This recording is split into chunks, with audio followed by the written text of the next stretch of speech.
Gas trouble చాలామంది బాధపడుతున్న అతిపెద్ద సమస్య. ప్రపంచవ్యాప్తంగా కానీ మన దేశంలో కానీ చిన్నపిల్లల దగ్గర నుంచి పెద్దవాళ్ళ వరకు gas trouble gas trouble gas trouble ఇదొక పెద్ద సమస్యగా భావిస్తున్నారు, చెప్తున్నారు. ఒకటి బాగా గుర్తుపెట్టుకోండి, గ్యాస్ ట్రబుల్ ఒక అబద్ధపు రోగం. అసలు గ్యాస్ ట్రబుల్ అనే డిసీజ్ లేదు. ఇది ఒక చిన్న డిజార్డర్. డిసీజ్ అంటే జీవితకాలం మందులు వాడాల్సిందే. డిజార్డర్ అంటే దాన్ని ఆర్డర్లోకి తెచ్చుకోవాలి. అసలు గ్యాస్ ట్రబుల్ అంటే ఏంటి, ఎందుకు వస్తుంది? గ్యాస్ ట్రబుల్ మన యొక్క జీర్ణ వ్యవస్థ మనం ఎంతకాలం బతుకుంటామో అంతకాలము పనిచేయడానికే ఉంది. అది ఎప్పుడో మధ్యలో ఇబ్బంది పెట్టి మొరాయించి మీకు కష్టం కలిగించి రోగం తెప్పించేది కాదు. మీ జీర్ణ వ్యవస్థ బాగున్నంత వరకు ఎప్పుడూ జీవితంలో అసలు గ్యాస్ ట్రబుల్ అనే సమస్య ఉండదు. అయితే ఈ యొక్క జీర్ణ వ్యవస్థకు ఏం కావాలి, ఎలాంటి ఆహారం కావాలి, దాన్ని ఇవ్వడం ముఖ్యం.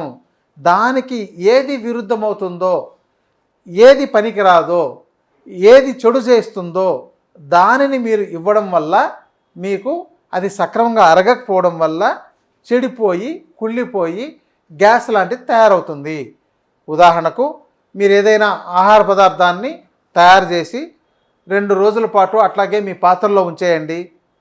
3వ రోజు మీరు మూత తీస్తే దుర్వాసన వస్తుంది. అంటే దాంతో అప్పటికి గ్యాసెస్ లాంటివి తయారయ్యి కుళ్ళిపోయి దాంతో మీథేన్ ఇలాంటివన్నీ డెవలప్ అయి ఉంటాయి. మీరు దానికి ఒక చిన్న ఒక సందు పెట్టి దాంతో వచ్చే గ్యాస్కు మీరు మంట వెలిగించారనుకోండి, వెలుగుతుంది కూడా. మనకు గోబర్ గ్యాస్ ఎలా తయారు చేస్తున్నారు? ఆవు పేడనని అంతా తీసుకెళ్ళి లోపలికి వేసిందను దాన్ని మురగబెట్టడం వల్ల దాని నుంచి రిలీజ్ అయ్యే గ్యాస్తో వంట చేసుకుంటుండే ఎన్నో కుటుంబాలు ఉన్నాయి. అంటే ఈ ఆవు పేడతో గోబర్ గ్యాస్ తయారు చేసుకోవడం. అలాగే మనం తీసుకునే ఆహార పదార్థం కూడా అదే వృక్షాల నుంచి వచ్చింది. ఒక గోబర్ గ్యాస్ అనేది, ఈ ఆవు పెంట అనేది కూడా వృక్షాల నుంచి వచ్చిన గడ్డి. మనం తీసుకున్న ఆహారం ఆ గడ్డిలో నుంచి వచ్చిండే పువ్వులు కావచ్చు, కాయలు కావచ్చు, పళ్ళు కావచ్చు, ఏవైనా కావచ్చు. ఇలాంటి పదార్థాలు మన పొట్టలోకి వెళ్ళిన తర్వాత ఎక్కువ సమయం జీర్ణం కాకుండా ఉండిపోతే కుళ్ళిపోతే తయారయ్యే సమస్య. ఇది బాగా గుర్తుపెట్టుకోండి. ఎందుకంటే గ్యాస్ ట్రబుల్ అని మందులు వేసుకోవడం ప్రారంభిస్తారు. అది ఎందుకు వచ్చింది, దాని మూల కారణం ఏంటి చూసుకోవాలి. ఆయుర్వేద శాస్త్రం మొత్తం చదివితే రోగాలు ఎందుకు వస్తాయి అనే దాన్ని ఒక కారణంగా మనం చూస్తే కేవలం ఆహార విధానము, జీవన విధానం ప్రధానమైనవి 2 కారణాలు చెప్తాయి. 3వది కర్మ, అంటే వాళ్ళది రకరకాల పద్ధతుల్లో తెచ్చుకోవచ్చు. కాబట్టి ఆహార విధానంలో ఏవి తీసుకోవాలి, ఏవి తీసుకోకూడదు, ఎలా తీసుకోవాలి అంటే మనకు సృష్టిలో ఉన్నవన్నీ మనం తీసుకోవడానికే ఉన్నాయి. కానీ దాన్ని తీసుకోవాల్సిన పద్ధతితోనే తీసుకోవాలి. అలా కాకుండా మనం ఎలా పడితే అలా తీసుకోలేము. ఇప్పుడు కొబ్బరికాయ తీసుకుంటే కొబ్బరికాయనంతా తినం, దాని లోపల పెరిగిన కొబ్బరిని మాత్రం తినగలుగుతాం, కొబ్బరి నీటిని తాగలుగుతాం. అలాగే ప్రతి పండులోనూ పొట్టు తీసేయాల్సినవి ఉంటాయి, గింజలు తీసేయాల్సినవి ఉంటాయి. కొన్ని గింజలు ఉపయోగపడతాయి, కొన్నిట్లో పొట్టు ఉపయోగపడుతుంది, కొన్నిట్లో గుజ్జు ఉపయోగపడుతుంది. అలాగే ధాన్యాలు తీసుకునేసరికి కొన్ని పొట్టు తీయాలి, కొన్ని పొట్టు తీయకూడదు. ఇలా రకరకాల పద్ధతులు ఉన్నాయి. కాబట్టి వీటిని మీ శరీరానికి ఇచ్చేటప్పుడు మీరు అంతకుముందు తీసుకున్న ఆహారం పూర్తిగా జీర్ణమైపోయిందా, అది విరేచనముల రూపంలో సక్రమంగా బయటకు వచ్చేసిందా, ఇది మీరు గమనించాలి. ఇక బేసిక్గా చిన్నప్పటి నుంచి తీసుకున్నట్లయితే రోజుకు మనం 1 నుంచి 2 సార్లు 3 సార్లు కూడా విరేచనకు వెళ్ళాలి. చిన్నపిల్లలు పుట్టిన వెంటనే రోజు 4-5 సార్లు విరేచనకు వెళ్తారు. వాళ్ళు పెద్దవాళ్ళ కొద్దీ రోజుకు 2-3 సార్లు వెళ్తారు. ఒక 15-20 ఏళ్ళు వచ్చేదాకా కూడా రోజుకు 2 సార్లు విరేచనకు వెళ్తారు. ఇక 20 ఏళ్ళు దాటిపోయిన తర్వాత రోజుకు ఒకసారో ఎప్పుడైనా ఎవరైనా విరేచనకు వెళ్ళే అవకాశం ఉంటుంది. కానీ అయినా కూడా ఎవరైనా సరే రోజుకు 2 సార్లు 3 సార్లు విరేచనకు తప్పనిసరిగా వెళ్ళాలి. ఎప్పుడైతే మీరు విరేచనానికి సక్రమంగా వెళ్ళలేదో, లోపల ఆ యొక్క మల పదార్థం అయితే అలాగే ఉండిపోతుందో దాంతో మీకు గ్యాస్ తయారయ్యే అవకాశం ఉంటుంది. కాబట్టి గ్యాస్ ట్రబుల్ రావడానికి ప్రధానమైన కారణం మలబద్ధకం. మీకు రోజు మలబద్ధకం లేకుండా ఉండేటట్టు మీరు ఉదయం లేవగానే నీటిని బాగా తాగితే విరేచనం పూర్తిగా అయిపోతాయి. అంటే నిన్న తిన్న ఆహారం మొత్తము జీర్ణమైపోయి మొత్తం బయటికి వెళ్ళిపోవాలి. తర్వాత కొంత గ్యాప్ ఇవ్వాలి. తర్వాత మీరు తీసుకునే ఆహారం బాగా ఉడికుండాలి, బాగా నమలాలి, బాగా పిసకాలి. తినేటప్పుడు మధ్యలో నీళ్ళు తాగకుండా ఉండాలి. అంతకుముందు తీసుకున్న ఆహారం పూర్తిగా అరిగిపోయిన తర్వాతనే మళ్ళీ ఆహారం ఇవ్వాలి. ఆహారం ఒకేసారి ఎక్కువగా ఇవ్వకుండా మీకు ఎంత సరిపోతుందో అంతే ఇవ్వాలి. ఎక్కువగా తిన్నారనుకోండి, మీ జీర్ణశక్తికి మించి మీరు తిన్నారంటే అది జీర్ణం అవడం ఆలస్యం అయిపోయినప్పుడు 2-3 గంటలు దాటగానే ఆ యొక్క ఉడికిన పదార్థం కాబట్టి లోపల డైజెస్టివ్ ఎంజైమ్స్ కలిసేసరికి సక్రమంగా జీర్ణం కాకపోతే అది గ్యాసెస్ తయారైపోయి మీకు త్రేపుల రూపంలోనో లేకపోతే ఇలా అపాన వాయువు రూపంలోనో బయటకు వస్తుంటుంది. ఇలాంటి పరిస్థితి ఎప్పుడైతే వస్తుందో మీకు కడుపుబ్బరం వచ్చేస్తుంది. కడుపుబ్బరం వస్తుంది అని అంటే మీ గ్యాస్ లోపల తయారైపోయిందని అర్థం. ఇక మంట వస్తుంది అంటే ఆ గ్యాస్ వల్ల మీ యొక్క లోపలి పొరలన్నీ కూడా ఆ ప్రభావానికి వాటి ప్రభావానికి కాలినట్టు అయిపోవడం, లేదంటే ఒక లేయర్ తీసేసినట్టు అయిపోవడం లాంటివి అయిపోయి పుండులాగా తయారైపోతే అప్పుడు మీకు మంట వస్తుంది. ఎవరికైనా ఇక్కడ మంట వస్తుందంటే లోపల అల్సర్స్ లాంటివి తయారైందా అని అర్థం.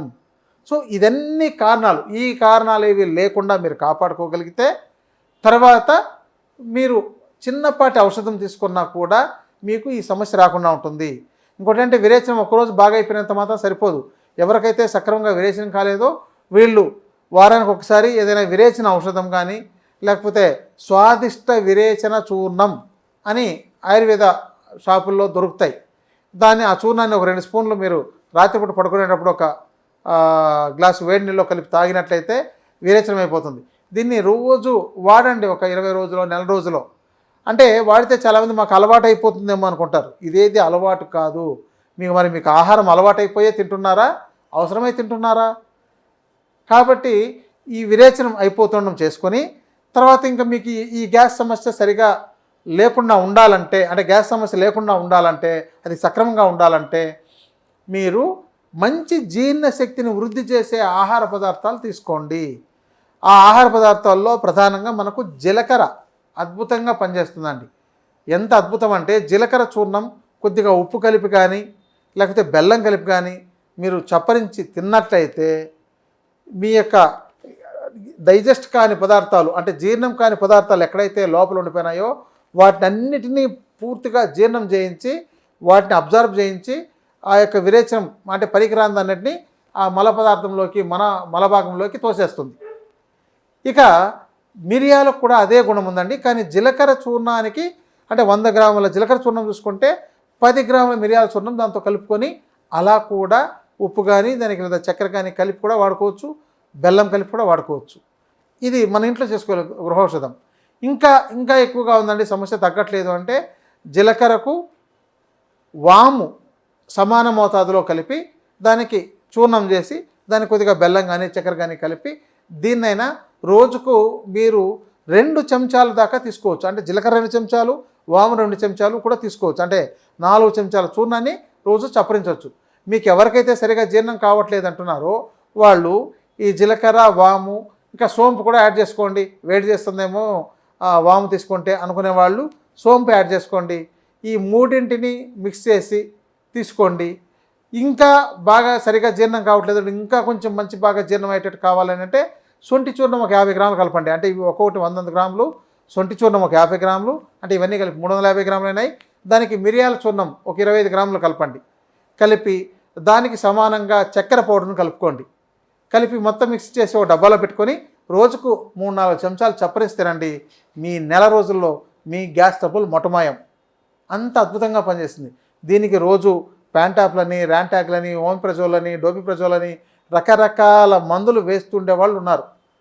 సో దానివల్ల డబ్బు వృధా, మరికొన్ని సైడ్ ఎఫెక్ట్స్ ఇవేవి లేకుండా మన ఇంట్లో ఉండే వాటితోనే గ్యాస్ ట్రబుల్ అనే దాన్ని అసలు లేకుండా రాకుండా కాపాడుకోవచ్చండి.